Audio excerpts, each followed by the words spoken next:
Good morning, you beautiful people. I hope you guys are having a wonderful day today. I wanted to talk about supply drops and their dynamics in Call of Duty. People at Activision knew their psychology really well because, well, I'm not saying I know psychology really well, but in my high school psychology, I guess it was an AP, which means like college level class, we learned different ways of rewarding people, different ways of getting people motivated. I think that's what we called it. And one of the ways, there's the best way to put it is the way you get paid. You can either get paid like on a single, you can get paid by what the amount of work you do or by the time you work, or you can get actually paid like the paycheck every 2 weeks, every 1 week, depending on where you work and that stuff. But the best way to get people motivated to work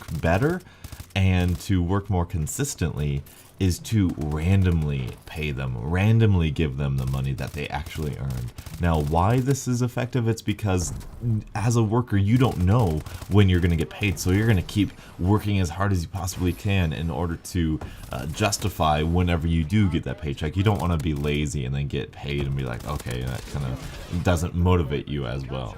And Activision knew this, so they set up this supply drops, or Sledgehammer, or whatever, or they could have just said it was fun, but anyway, they set up this supply drop thing where it randomly rewards you for playing the game, merely playing the game. It's based on time played, so as long as you're playing the game, you have a chance at getting a supply drop. However, if you're like me, and like a lot of other people, there is an inherent once you get a supply drop. During the first couple months, I could have tricked myself into thinking that the supply drops were fun and cool, but no, they're not. And the reason they're not is not that they're random or I achieved them randomly, but more so, it's that it's not a reward anymore. You see, when you get paid randomly, that's money in the bank. That's always good.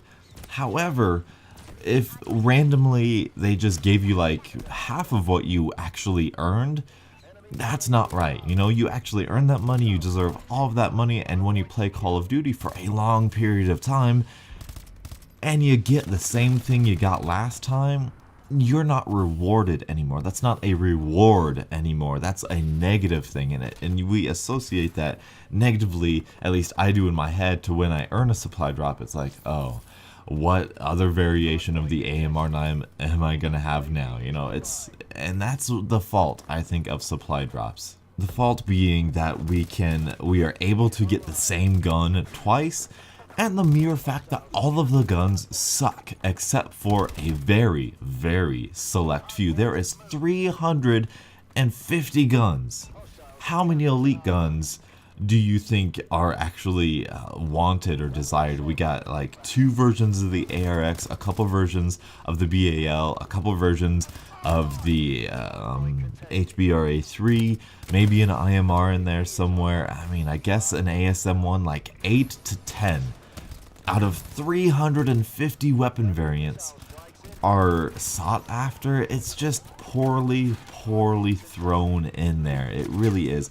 And the way they even balanced, quote unquote balanced, the 350 weapons is not very well.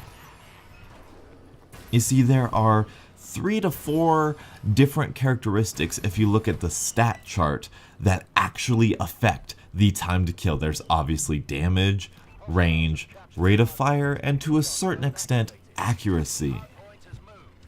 All of these things affect time to kill.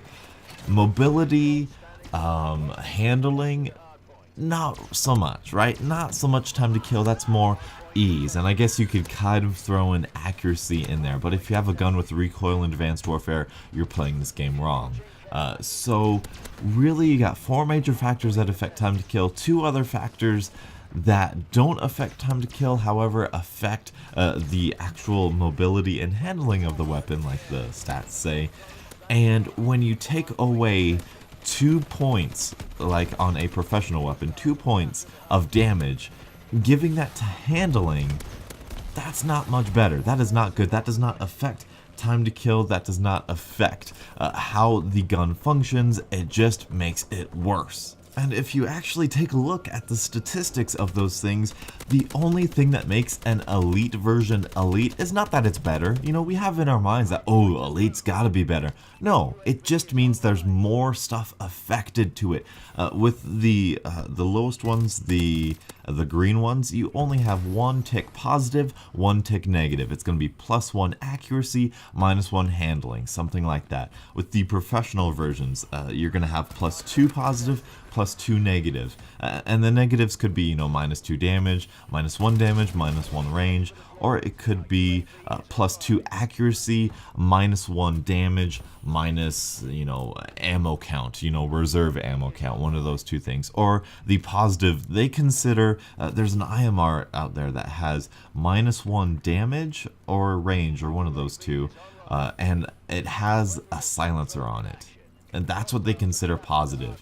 So, whereas the silencer is actually a negative because it has less range, you know, it just, the more, and then of course the elite variants, you have +3 positive and -3 negative, you know, so you're gonna have, you know, 3 damage like the ARX has, minus handling, 2 handling, I should say, -1 mobility, or whatever the case may be. The elite is just how much different it is, you know, it's not better or worse. So having the elite be super rare is ridiculous, and it doesn't make sense, because if they were super rare, should they be super precious? They're not. They're just different. They're not better or worse. There are some professional versions that are better than the elite versions. And so those are my main concerns with the supply drops. Number one, I'm getting the same crap over and over again. You know, I just grind it out like 30 kills with an SMG. And that's difficult to do because SMGs suck in this game. You guys know me, you beautiful people. I don't use the ASM-1 because I don't want to be that guy. But I'm starting to lean to, because it's still the most powerful SMG in the game. But I was using the SN6, which still flippin' sucks, by the way. And I grinded out 30 kills in about 3 different games. And I got a supply drop. And all I got was an elite version of the Mayhem, the rocket launcher that I'm never ever going to use. 30 kills, 30 minutes, 3 games for that. Now, do you think that I'm like, oh yeah, I'm totally gonna play more of your game now, that's amazing? No, it's ridiculous. It's an elite weapon, it's super rare, never get again. I don't care. It has no statistics changed on it at all. It's not rewarding me at that point anymore. It's not a good thing anymore. It's a negative thing, in fact, because there I am working hard for something, and I didn't get the thing I wanted. What is the thing that I want? Is that I want a cool, interesting, different, fun, competitive, viable weapon. I don't want a different skin on a gun I'm never going to use. I don't want a Lynx that has less damage and with more recoil. No, I don't want that. That's punishing me for playing your game rather than rewarding me for playing your game. And that's where they get you. That's where they get the advanced supply drops in there. No longer do you have to work for crap, you can pay for crap now. And as far as that goes, I don't care, right? I don't care. You can buy them all you want. It's stupid. I would never buy one. I would never ever buy one because I'm not an idiot. And I know exactly what I'm going to get in those. T. Martin spent near $400 on them and got like 3 elite variants. $400. That is real money that can be spent in real life places. That's like a house payment or a car payment. I mean, come on. Really? And the thing that really makes me upset about the advanced supply drops is just that. Is because 12-year-olds are going to ask their parents for their credit card and spend $50 on this thing that will not change the way the game is played. A map pack which completely changes the way the game is played is $20. Spending $20 on a supply drop on even the DLC camos is not going to change your game that much. They are incredibly overpriced.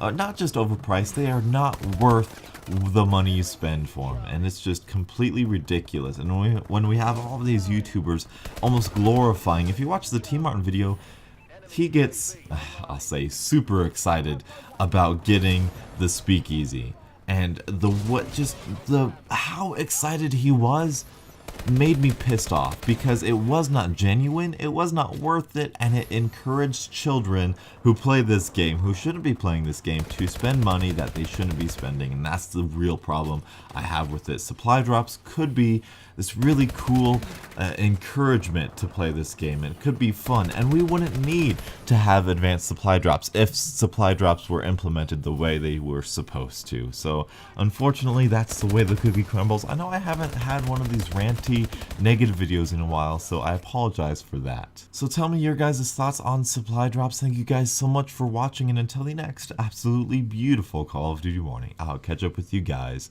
later. And as always, have a great day.